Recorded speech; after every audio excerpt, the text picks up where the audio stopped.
Hello students, আমি Nitish sir জ্ঞানজ্যোতি coaching সেন্টারের পক্ষ থেকে তোমাদের প্রত্যেককে জানাই আরও একবার স্বাগত।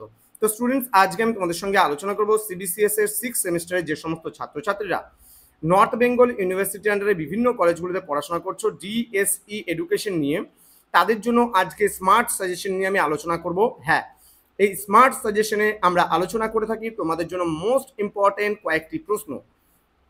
তো আজকে তোমাদের গ্রেট এডুকেটার্স থেকে আলোচনা করব তোমাদের 12 নম্বরের জন্য মাত্র 6টি গুরুত্বপূর্ণ প্রশ্ন নিয়ে, এবং সেই 6টা প্রশ্নের মধ্যেই তোমাদের পরীক্ষায় তোমরা 100% কমন পাবে।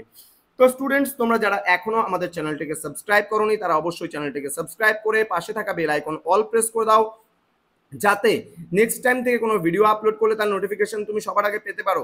এছাড়া অনলাইনে তোমরা যারা ভাবছো আমাদের ক্লাস জয়েন করবে তারা অবশ্যই যোগাযোগ করো আমাদের অফিসিয়াল নাম্বার 7076398606 নাম্বারে, অথবা 6295916282 নাম্বারে। তোমাদের পার সাবজেক্টের জন্য কোর্স ফি রয়েছে জাস্ট 199 রুপিসের বিনিময়ে তোমরা পার সাবজেক্ট আমাদের থেকে নোটস নিতে পারো।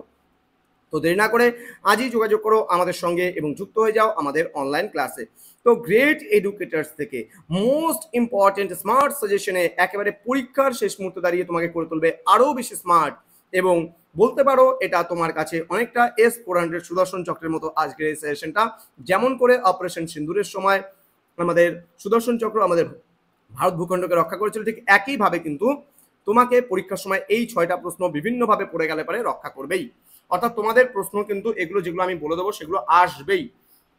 তোমাদের এই বছর যারা গ্রেট এডুকেটার্স নিয়ে পড়ছো তারা অরবিন্দ ঘোষ খুব ভালো করে পড়ে যেও। অরবিন্দ ঘোষের দুটো প্রশ্ন আমি দিয়েছি, এই দুটোর মধ্যে অরবিন্দর একটা প্রশ্ন আসবে। প্রথম প্রশ্ন, অরবিন্দের মতাদর্শে পাঠ্যক্রম ও শিক্ষকের ভূমিকা সম্বন্ধে বিস্তারিত আলোচনা করো, অথবা দিয়ে শ্রী অরবিন্দের শিক্ষা দর্শন ও শিক্ষা চিন্তা আলোচনা করো। এই দুটো প্রশ্ন প্রায় সেম, অর্থাৎ তুমি যদি 3 নম্বর প্রশ্নটা পড়ে নাও এই 3 নম্বর প্রশ্নের মধ্যেই তুমি 2 নম্বর প্রশ্নটা কিন্তু পেয়ে যাবে। সুতরাং এটা খুব ভালো করে পড়বা। সুতরাং আমার পছন্দের 1 নম্বর প্রশ্ন হচ্ছে এটা, যেটা অরবিন্দ ঘোষ তোমাদের পরীক্ষায় কিন্তু আসবে, খুব ভালো করে কিন্তু এটা পড়ে যাবে। ওকে, পরবর্তী প্রশ্ন। এবার দেখো আমাদের পরবর্তী প্রশ্নে যেটা আমি বলবো, অরবিন্দ তো আসবেই, এবার অরবিন্দের সাথে তোমাদের কোন প্রশ্নগুলো পড়তে হবে, তোমরা পড়বে হচ্ছে এখানে জন ডিউই এর শিক্ষা দর্শন খুব ভালো করে পড়বে। জন ডিউই এর শিক্ষা দর্শন এবং শিক্ষা চিন্তা এটা আমার পছন্দের 2 নম্বর প্রশ্ন। ক্লিয়ার? 2 নম্বর প্রশ্ন। দেন অ্যানি বেসান্তের শিক্ষা দর্শন, এটা আমার পছন্দের 3 নম্বর প্রশ্ন। ঠিক আছে, খুব ভালো করে পড়বে এই প্রশ্নগুলো। ক্লিয়ার? এই কয়েকটা প্রশ্ন খুব ভালো করে পড়বে। দেন আবুল কালাম আজাদ আমার পছন্দের 4 নম্বর প্রশ্ন। Abul Kalam Azad very important. ওকে, এবার এক্সট্রা হিসাবে মন্তেশ্বরী এবং রবীন্দ্রনাথ ঠাকুর তোমরা দেখে যেতে পারো হালকার উপর দিয়ে। মন্তেশ্বরীর দুটো প্রশ্ন আছে, এই দুটো প্রশ্ন আমি আমার পছন্দে এটাকে 5 নম্বরে রাখবো। ক্লিয়ার? 5 নম্বরে আমি আমার পছন্দে মন্তেশ্বরীকে রাখবো। মন্তেশ্বরী যদি প্রথম প্রশ্নটা পড়ে নাও তাহলে কিন্তু এই প্রশ্নটাও মোটামুটি হয়ে যাবে, একই রকমের প্রশ্ন। ক্লিয়ার? রবীন্দ্রনাথ ঠাকুরটা হালকার উপর দিয়ে দেখবে, এত ভালো মতো না পড়লেও চলবে।